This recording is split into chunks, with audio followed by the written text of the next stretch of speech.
explains individual memory, because I think our individual memories depend on resonating with ourselves in the past. They don't need to be stored inside the brain.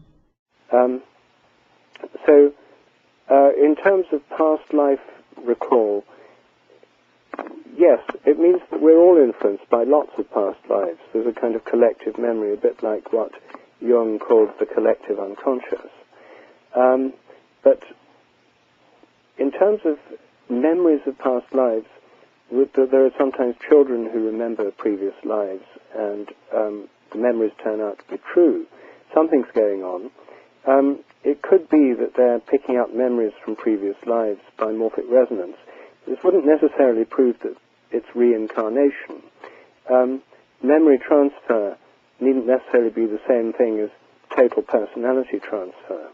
So you may be able to pick up someone's memories who's now dead, but it wouldn't necessarily prove, from this point of view, that you are that person. So it provides a different way of thinking about, an alternative way of thinking about past life memories. Doesn't necessarily imply reincarnation. I like that. So we have access to a bank of the collective. We have access to a bank of the collective, and sometimes people may get, a particular lot of memories from one particular person in the past, rather than having them all averaged out. And that might look like past life memory. Right. Or they get too identified with it and start wearing a crown. Okay. What's the difference between a behavioral field and a mental field? Well, morphic fields come in various kinds, according to what they do. I think that they all have morphic resonance. Morphogenetic fields organize the development of plants and animals as they grow, as seedlings grow, as embryos grow. And they underlie the form and help maintain the health of the body. So that's the morphogenetic field, to do with the formation of form. Then behavioral fields underlie the behavior of animals, like the instincts of spiders. A young spider knows how to spin a web without ever being shown or taught by another spider. That's completely instinctive. And it's an inherited habit. And I think it's inherited by morphic resonance. And I'd call the field that organizes that behavior the behavioral field of web spinning in that spider. Now, when we come to human activity, we have behavioral fields too, like when I ride a bicycle or drive a car. All the behavior involved, or when I speak English, the organization of the movements of my body, it depends on these fields which work through the nervous system. But then I can have mental activities as well, just thinking about things. There are morphic fields for mental activity too. And, for things like theories and what we call in science paradigms, models of reality. These are really habits of thinking about the world. And a scientific paradigm, like the mechanistic theory of life, for example, the idea that all living things are machines, still the dominant paradigm in biology. This is really a kind of habit of thinking. It's not so much a behavioral field. It's not like driving a car or riding a bicycle. It's about the way you actually think about the world and react to the world. It's a kind of recipe for thinking about nature. And there are, of course, alternative recipes, but that would be an example of a mental field. And it's taking a lot of work to change that. Well, any habit's a lot of work to change, you see. You have the same problem with personal habits you want to change. It's very hard to change habits. And the same is true of habits of thought. So once you get people locked into particular ways of thinking, and this is true in science as in every other activity, these habits are very hard to change. But on the other hand, we know that the whole history of science and the whole history of culture and of civilization shows that old habits do get changed. Once we had a feudal system in Europe, and now we don't. And once people thought the Earth moved around the sun, and now we recognize that, people thought the sun moved around the Earth, and now we recognize the Earth moves around the sun. So, and they also thought the Earth was flat. Well, people long ago thought, in the Middle Ages actually, they thought it was round and that it moved around the sun.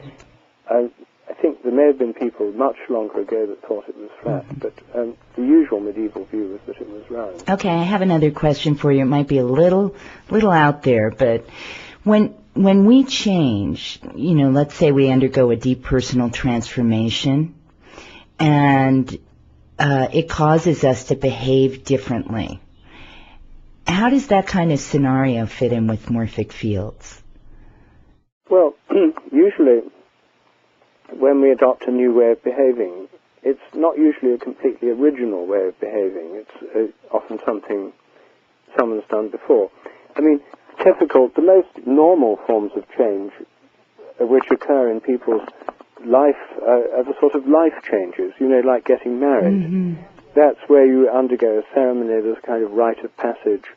Then you're a married man or woman, and you're in a different state with a different kind of morphic field. I mean, if you're married, then you have a kind of family field, and you may have kids, and then you're in a different kind of social field from being a bachelor or just an unmarried person. Right. And also, if we decide, say an alcoholic decides to give up drinking, usually they change by adopting an alternative pattern. The reason why groups like Alcoholics Anonymous are so successful is they provide an alternative framework, not just an individual, but a social framework. So it's like changing channels on television. If you're in one pattern, it's like being on one channel, and if you switch to a new pattern, you change, it's like tuning into another channel, right, and another morphic field of behavior. So these are already imprinted or part of the blueprint.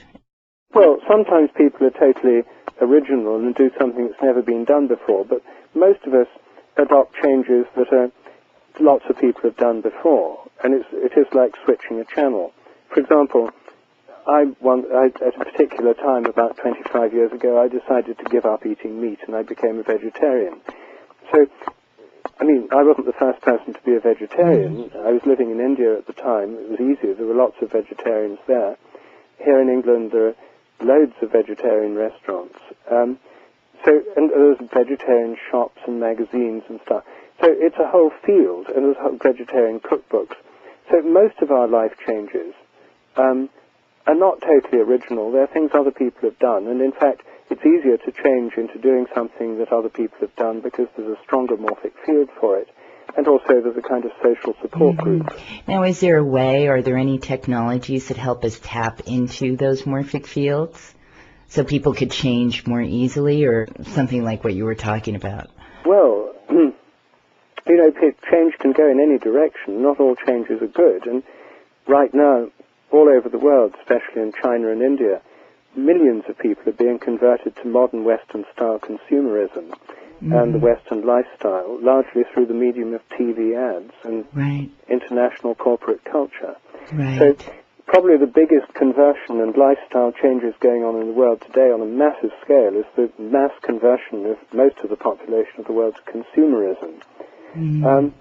So, we have to acknowledge these changes can go in ways we may not think are necessarily a good thing. So the media has a profound impact. The media has a huge impact, and the advertising industry and the media industry in general are designed, they employ lots of psychologists to find out what will influence people. They have focus groups studying how to beam adverts for junk food at 2-year-olds in the most effective way. So they're, trying to switch kids onto junk food diets, trying to get people to adopt lifestyles that fit with selling products from various corporations. This is already going on a massive level, massive scale. People who want to switch to healthier lifestyles, it's usually an existing field. There's people who have regular exercise, yoga, healthy foods, organic food, and that kind of thing. But I think what makes it easier for people to change is, first of all, tuning into this new morphic field, which could involve all sorts of things, pictures, patterns, music, all the things that make you aware you're part of this new way of life. And secondly, a social group that shares those values, because that makes it easier, gives social reinforcement. Because, you see, I think social groups have fields as well. It's just, these are well-known principles. If people get converted to a religion, going to church or going to a synagogue of that religion, singing the songs, chanting the chants, being part of that prayerful community, having a peer group of people who follow a similar path, all these things reinforce the change. It's much easier to do it as part of a social group than totally on your own with no support. It explains individual memory, because I think our individual memories depend on resonating with ourselves in the past. They don't need to be stored inside the brain. So in terms of past life recall, yes, it means that we're all influenced by lots of past lives. There's a kind of collective memory, a bit like what Jung called the collective unconscious. But in terms of memories of past lives, there are sometimes children who remember previous lives, and the memories turn out to be true. Something's going on. It could be that they're picking up memories from previous lives by morphic resonance. This wouldn't necessarily prove that it's reincarnation. Memory transfer needn't necessarily be the same thing as total personality transfer. So you may be able to pick up someone's memories who's now dead, but it wouldn't necessarily prove, from this point of view, that you are that person. So it provides a different way of thinking about, an alternative way of thinking about past life memories. Doesn't necessarily imply